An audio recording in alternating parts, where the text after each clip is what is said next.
Ce qui te fait pleurer aujourd'hui n'est pas éternel. Voilà pourquoi je viens dire à un homme, à une femme, que le désert, que les problèmes, les difficultés, les souffrances ne te traumatisent pas. Dans la vallée, ne détruis pas ton cœur, mon frère. Regarde ta douleur et monte dessus. Ah, est-ce que je parlais à quelqu'un? Regarde ta souffrance et monte dessus.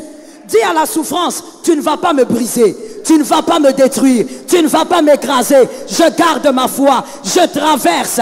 Comme je traverse, je vais quelque part. Celui qui dit qu'il traverse, c'est qu'il va quelque part. Lorsque Dieu veut changer ta situation sociale, il organise d'abord un désert. Lorsque Dieu veut t'amener à un plus haut niveau, il organise toujours, je précise, un désert. Le désert est une période que Dieu organise pour te forger selon la gloire que tu dois savourer. Parce que je crois en une chose. On a l'habitude de dire aux gens, Dieu te bénira. Mon frère, écoute, je veux te dire, Dieu ne bénit pas gratuitement. Ce que toi tu appelles gratuit là, ce n'est pas gratuit. C'est-à-dire avant que Dieu ne te visite, tu dois être capable d'avoir le caractère qui correspond à la bénédiction que tu cherches. Est-ce que quelqu'un m'a entendu?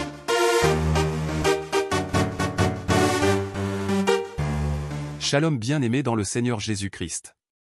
Aujourd'hui la servante de Dieu Joël Gloria Cabassel, pasteur principal de l'église Assemblée évangélique Nouvelle Alliance de Kinshasa, nous exhorte à garder la foi pendant le moment difficile car il n'y a pas de gloire sans désert pour un élu de Dieu.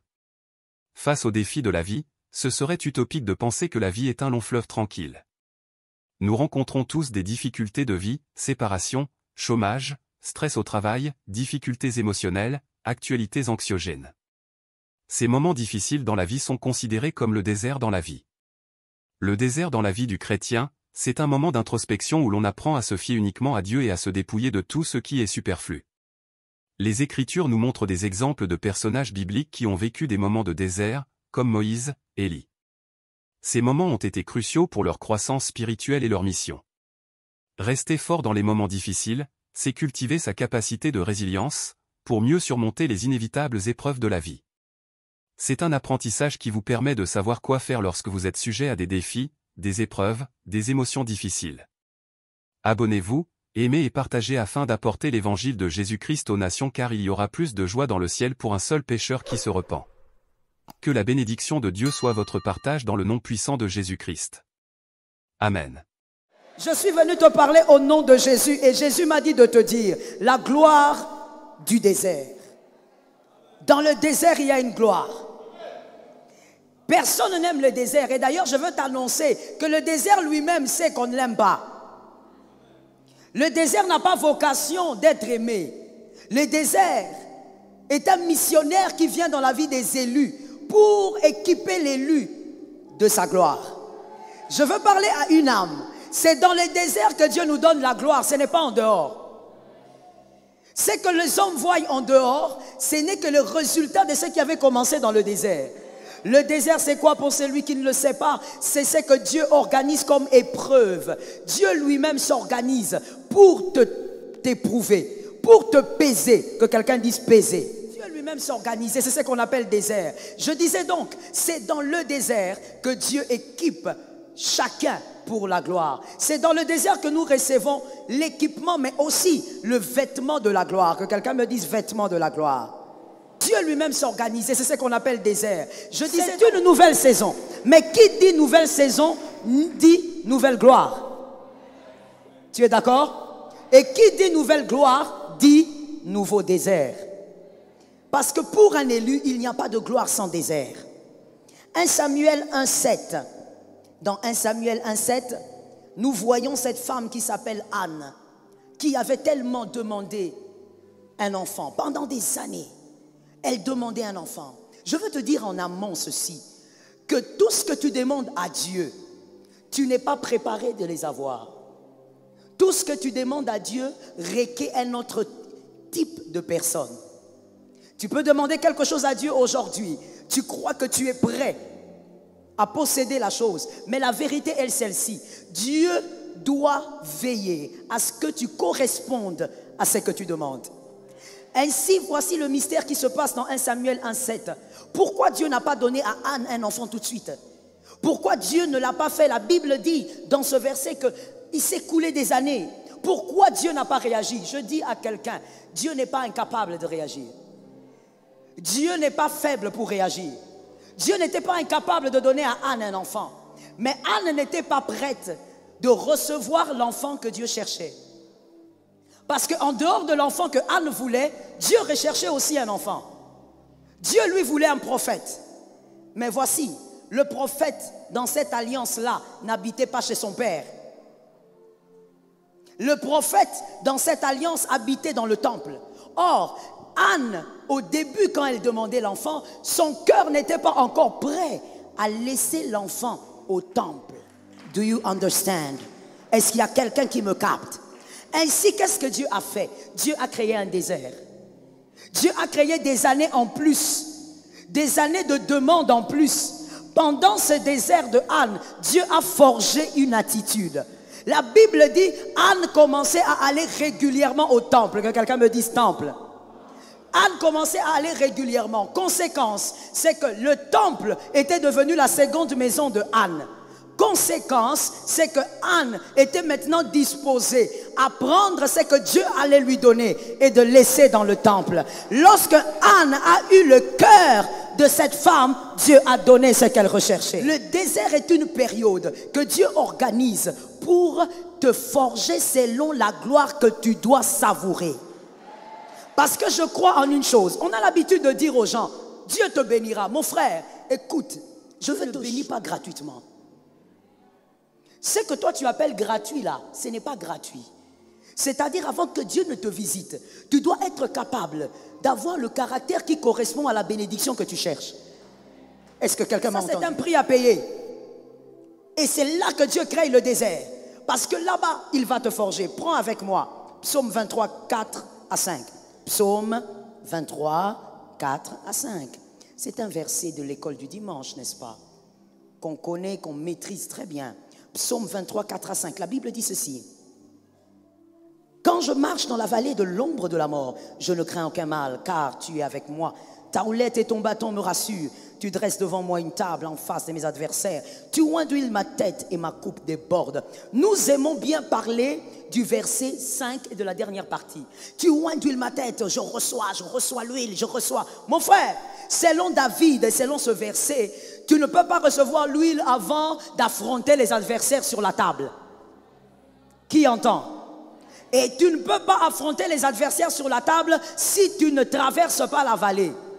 David ne dit pas quand je m'assieds. David dit quand je marche. C'est-à-dire dans mon désert. Dans mon désert, j'avance. Dans mon désert, je prie. Dans mon désert, je jeûne. Je croyais que je parlais à un élu. Dans mon désert, je suis persévérante. Rien ne marche, mais je dis tout va bien. Je viens de perdre un travail, mais je dis tout va bien. Je viens de perdre des amis, mais je déclare tout va bien. Dans mon désert, je marche.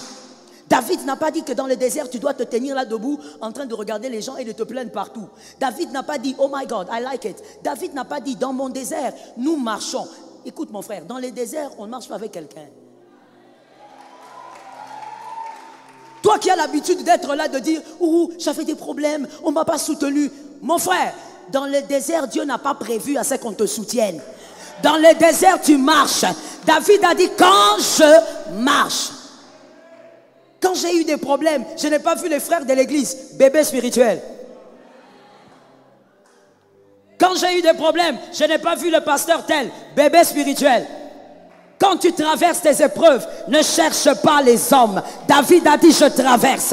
Traverse seul. Garde la foi seul. Le Saint-Esprit est en toi. Il est plus grand que le pasteur. Il est plus grand que l'ancien. Il est plus grand que quiconque. Il sait consoler mieux que les hommes. Garde la foi. Qu'un homme de foi lève sa main et dise, je garderai la foi.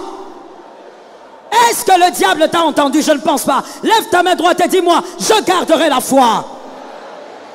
Mon frère, pour que tu gardes la foi, tu n'as pas besoin que moi je puisse te booster. Tu n'as pas besoin que ton pasteur te booste. Non, le pasteur ne m'a pas consolé. Mon frère, c'est quoi ton problème? Tu es immature. Tu n'as pas besoin de la consolation d'un homme.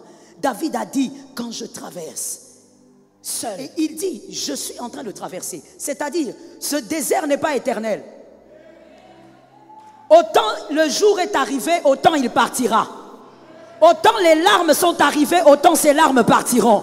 Ce désert n'est pas éternel. Je bénis celui qui entend. Pendant que tu donnes un amen, l'Éternel permet que tu vives une gloire. Ce qui te fait pleurer aujourd'hui n'est pas éternel. Voilà pourquoi je viens dire à un homme, à une femme, que le désert, que les problèmes, les difficultés, les souffrances ne te traumatisent pas. Dans la vallée, ne détruis pas ton cœur, mon frère. Regarde ta douleur et monte dessus. Ah, est-ce que je parlais à quelqu'un? Regarde ta souffrance et monte dessus. Dis à la souffrance, tu ne vas pas me briser, tu ne vas pas me détruire, tu ne vas pas m'écraser. Je garde ma foi, je traverse. Comme je traverse, je vais quelque part. Celui qui dit qu'il traverse, c'est qu'il va quelque part. Tu ne vas pas mourir dans ces épreuves-là. Refuse, bien aimé, j'ai vu très souvent dans les épreuves, les gens se laisser briser par la souffrance. Mon frère, la souffrance n'est pas venue pour te briser. C'est dans cette souffrance que tu es en train de porter ta gloire. Ainsi, je viens te dire, arrête d'être rancunier. Arrête d'en vouloir aux hommes. Qu'est-ce que les hommes ont à voir avec toi? Non, tel ne m'avait pas soutenu. Mon frère, il ne t'avait pas soutenu parce que tu devais te revêtir de ta propre gloire. C'est dans le désert que Dieu est en train de forger les cœurs des rois. C'est dans les déserts que Dieu forge les cœurs des hommes puissants. Ainsi Dieu a dit, j'ai trouvé un homme, David, c'est l'homme selon mon cœur. Mais où est-ce que Dieu a forgé ce garçon? Derrière les brebis, dans les déserts. Imagine-toi un garçon, il est le cadet, mais son père l'oublie. Si une personne, son père peut l'oublier, alors les autres. C'est dans ce désert qu'il a été forgé. Et c'est dans ce désert que l'Éternel est en train de faire de toi l'homme, la femme que tu dois devenir. Refuse d'être détruit par le désert. Ce n'est pas le but. Tel c'est arrivé, ça passera. Traverse. Est-ce que quelqu'un est avec moi? C'est dans le désert que Dieu donne à chacun selon sa foi. Dieu te donne ta gloire. C'est dans le désert que Joseph a reçu sa gloire. Listen. Le jour où Joseph a été glorieux, ce n'est pas le jour où il était devant Pharaon. La gloire de Joseph n'a pas commencé devant Pharaon. La gloire de Joseph a commencé le jour où on l'a dépouillé de son vêtement. Le jour où ses frères, prends le verset, Genèse 37, 23. Le jour où ses frères, dans Genèse 37, 23, ont dépouillé Joseph. Ils ont pris la tunique bugarée que Jacob lui avait donnée. Que quelqu'un me dise la tunique. Oh, j'ai béni ceux qui sont là derrière. Je dis que quelqu'un me dise la tunique. Ils ont arraché la tunique que Jacob lui avait donnée. C'est ce jour-là que la gloire de Joseph a commencé. Vous savez, Dieu ne fonctionne pas comme les hommes. Et Dieu n'a pas les mêmes méthodes que les hommes. Lorsqu'un homme t'habille, il croit qu'il t'a fait du bien. Mais Dieu, lorsqu'il te dépouille, c'est là qu'il commence à te faire du bien. Tu sais pourquoi est-ce qu'on a dépouillé Joseph plutôt, de son vêtement? Parce qu'en réalité, la gloire de Joseph était en marche. Que quelqu'un m'écoute bien. Et on ne porte pas une tunique sur une autre tunique. Est-ce qu'il y a quelqu'un qui est dans le culte? La gloire de Joseph était en marche, c'est-à-dire, je explique encore, c'est-à-dire que la tunique que Joseph devait porter en tant que premier ministre était en marche. Et lorsque cette tunique existe, même si elle n'est pas visible pour les hommes, spirituellement la tunique existe. Et comme la tunique a commencé à exister, Joseph devait être dépouillé de la première tunique. On ne porte pas la tunique de Jacob avec la tunique de Pharaon. Il y a une tunique qui devait être ôtée. Et donc le jour où on déshabille Joseph, les hommes disent « Ah, on lui a fait du mal. On l'a humilié. » Ce que les hommes appellent humiliation, c'est le début de ta gloire. Ce que les hommes appellent humiliation, c'est le début de ta grâce. C'est le début de ton revêtement. Je vais t'expliquer, mon frère. En d'autres termes, ce qui est arrivé à Joseph, Dieu avait considéré que la tunique de Jacob était expirée. Est-ce qu'il y a des hommes aigles qui me suivent ici? Dieu avait considéré que la tunique de Joseph, de Jacob, la tunique bugarée, était expirée. Quand Dieu considère que ta situation, que ta gloire actuelle est expirée, il te dépouille. Les hommes vont dire, regarde ce qu'il est devenu. Mais Dieu sait qu'il est en train de te revêtir d'une tunique plus glorieuse que ce que tu avais avant. Écoute-moi bien, lorsque Dieu déshabille, c'est pour t'habiller d'une tunique meilleure que ce que tu avais avant. Dieu donne toujours une portion plus grande. Que quelqu'un lève la main droite et dise une portion plus grande. Dieu donne toujours une portion plus grande. Quand Dieu te déshabille, c'est pour t'habiller dans une autre dimension. Ce jour-là, Joseph devait être débarrassé de la tunique bugarée. Parce que la tunique du premier ministre l'attendait. C'est dans le désert que Dieu est en train de te donner ta véritable tunique. Et je viens annoncer à quelqu'un, d'ici là tu auras des épreuves. Je te l'annonce solennellement. Bientôt. Celui qui te dit que tu ne vas faire que sourire, sourire, sourire, il t'a menti. Celui qui t'a dit que tu seras seulement béni, béni, béni, il t'a menti. Il n'y a pas de bénédiction pour un élu avant le désert. Parce que Dieu prépare à la seconde gloire. Tu dois avoir le caractère qu'il faut. Je parle autrement. Je parle maintenant aux hommes et aux femmes intelligents. La gloire de 2021 correspond à l'homme que tu es aujourd'hui. Est-ce que quelqu'un m'entend bien? Quand Jésus veut te donner une nouvelle gloire, il commence à travailler ton cœur dans le désert. Il commence à tuer certaines choses qui ne correspondent pas au sommet là où il t'emmène. Je crois à une chose. Dans cette église, cette année, il y a des hommes qui arriveront au sommet. Je suis d'accord avec toi. Mais avec celui qui est faible là-bas, je ne sais pas pourquoi il est faible. Mais Dieu va te préparer par rapport à ton sommet. Ton cœur là, tu es trop rancunier. Dieu va travailler ta rancune dans le désert. Vous savez, lorsque Joseph dit à ses frères, quand il les retrouve finalement, il dit, je vous ai pardonné. Toi, tu crois que Joseph avait pardonné ce jour-là? Non. Joseph avait pardonné ses frères en prison. C'est dans la prison que Dieu a commencé à travailler son cœur. Dieu a commencé à arracher la rancune. Dieu a commencé à ôter le mal. Est-ce que quelqu'un m'entend? Voilà pourquoi j'étais en train de te dire qu'un homme, un élu, celui qui est révélé, quand il traverse son désert, il n'a pas un problème avec les hommes. Non. Parce qu'au sommet, il sait que s'il a traversé le désert seul, c'est parce que le trône est unique.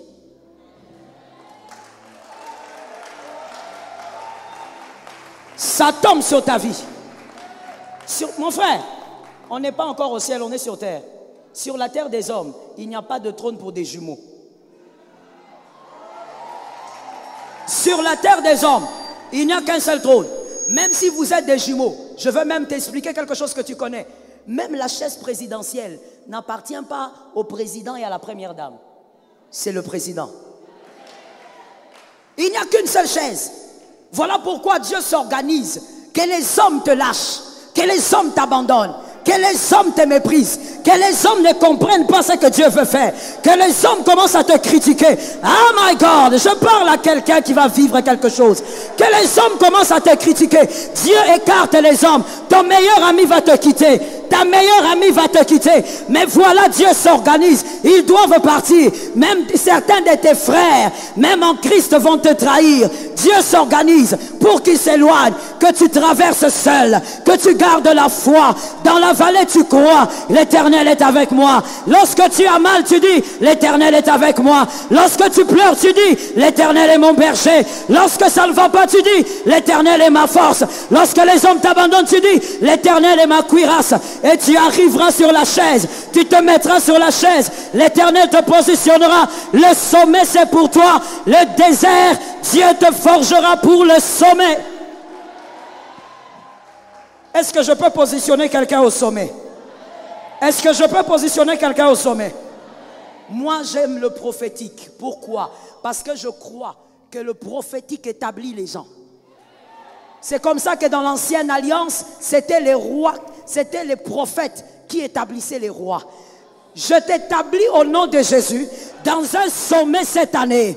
Je ne sais pas dans quel domaine, mais je te place là-bas. Je ne sais pas dans quel domaine, mais je te positionne là. Je ne sais pas dans quoi tu es, mais je te place là. Cette chaise-là, elle est pour toi. Tu vas traverser le désert, tu garderas la foi, tu seras forgé. La chaise est pour toi. Malgré les combats, la chaise est pour toi. Malgré les larmes, la chaise est pour toi. Malgré les difficultés familiales, la chaise est pour toi. Tu vas y arriver. Malgré les problèmes de santé, la chaise est pour toi. Tu as des problèmes de santé, on pense que tu vas mourir. Qui a dit que tu vas mourir? Regarde-moi ces aventuriers là. Ceux qui ont dit que tu vas mourir là, ce sont des aventuriers. Qui a dit que tu vas mourir? Tu ne peux pas mourir. Parce que dans tes entrailles, tu as encore des miracles à vivre. Je disais, dans tes entrailles, tu as des miracles à vivre. Ce n'est pas pour tout le monde, ça descend pour celui qui croit. Ça descend là où il y a la foi. Dans tes entrailles, tu as des prodiges à vivre. D'ailleurs, toi, tu es le père des prophètes. Tu es le père des apôtres.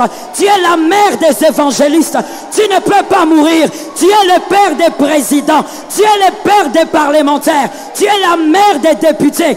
Tu ne peux pas mourir maintenant. La Bible dit, vaut mieux un chien vivant qu'un lion mort. Mon frère, même si tu es orphelin, tu es vivant. Même si tu es chômeur, réponds-moi bien. Même si tu es chômeur, même si tu es en prison, le problème n'est pas de voir Joseph en prison. En prison, il est vivant. Parce que tu es vivant, c'est que l'Éternel a des projets. Les projets ne sont pas encore à leur terme. Jésus n'a pas terminé. Je suis en train de te parler. Je suis en train de m'adresser à toi. Jésus n'a pas fini avec toi. Laisse-moi lancer une prophétie surprise. Les hommes se poseront des questions. Comment il est arrivé là? Ils vont se poser la question. Comment elle a fait? Elle n'a pas de connexion. Elle n'a pas de papa. Comment elle est arrivée là? Je prophétise. Ils vont se demander. Mais tu seras là. Tu seras positionné. Tu seras à ta place. On ne saura pas comment ça va arriver. Mais ça va. Dis à quelqu'un, mon frère, ne me regarde pas comme ça. Ça va arriver. Ça va arriver. On te regarde là, on dit, ah les frères là, façon. Qui vient à l'église avec un seul pantalon. Tu as un seul pantalon physiquement, mais dans la garde-robe de Dieu, il n'y a pas un seul pantalon. Dans la garde-robe de Dieu, il y a autre chose. On te regarde, on te dit, toi tu n'as même pas de passeport. Calme-toi. Dis à quelqu'un, calme-toi. Je n'ai pas de passeport, mais dans le spirituel, j'ai un passeport rempli de visas. Attention, tu ne sais pas qui je suis. Tout ce que tu vois n'est pas tout ce qu'il y a. Que quelqu'un lève la main droite et dise, tout ce qu'on voit n'est pas tout ce qu'il y a. Voilà pourquoi je veux donner un conseil gratuit à une sœur ici. Ma sœur, ne néglige pas le frère. Est-ce que je parle à quelqu'un? Ma sœur, ne néglige pas le frère. Moi, j'ai l'habitude de dire, lorsque tu vois un frère qui aime Dieu, qui est conscient de sa vie, qui est courageux, ne blague pas avec lui. Même s'il se balade en babouche de bain, ne blague pas avec lui. L'histoire de demain peut surprendre les hommes. Je dis, tu surprendras les hommes. Lorsque Dieu veut donner la promotion à Daniel, Dieu s'organise pour imposer le désert. Lorsque Dieu veut changer ta situation sociale, il organise d'abord un désert. Lorsque Dieu veut t'amener à un plus haut niveau, il organise toujours, je précise, un désert. Daniel 6:5. Les hommes complotent contre Daniel. Les hommes décident d'imposer le mal à Daniel. Au fait, les hommes veulent tuer Daniel. Je dis au nom de Jésus, ceux qui ont le projet de meurtre contre toi ne vont rien réaliser. Cela n'arrivera jamais. Tel que je te vois là, tu ne mourras jamais par empoisonnement. La vie et la mort sont au pouvoir de la langue. Celui qui ne veut pas, ne veut pas. J'ai dit, tu ne mourras jamais par empoisonnement. Tu ne mourras jamais par envoûtement. Alors on complote contre Daniel. Pendant qu'on complote contre Daniel, je veux te préciser ceci. Regarde bien, le schéma est celui-ci. Dieu organise une promotion pour Daniel. Dieu veut que Daniel soit promu. Il veut qu'au travers de Daniel, on reconnaisse qu'il y a un grand Dieu qui opère avec Daniel. Donc il veut accorder à Daniel une promotion dans le travail politique qu'il faisait en Babylone. Alors qu'est-ce que Dieu fait? Dieu touche au cœur des hommes et crée la haine. Dieu peut aussi créer la haine dans les cœurs de certains hommes pour que toi tu sois promu. Si tu ne connais pas les voies de Dieu, tu vas te poser la question, comment lui, même lui, mon frère, quand Dieu organise ta gloire, il va toucher à celui qu'il veut. Les hommes ont commencé à comploter contre Daniel. Ils ont dit non, on ne pourra pas l'avoir. Mais on peut toucher à la loi de son Dieu. On va la voir là-bas. Et ils ont organisé, ils se sont arrangés pour que le roi place un décret et que personne ne soit adoré en dehors de sa statue. Et un jour, ils ont surpris Daniel en train de prier, comme d'habitude, les regards vers Jérusalem, en train de prier. Ils ont dit voilà, on l'a eu. Que quelqu'un me dise, ce n'est que les débuts. Quand les hommes pensent que c'est la fin, c'est les débuts. Quand les hommes pensent que cette famille-là est terminée, c'est maintenant que la famille commence. La gloire de la famille commence.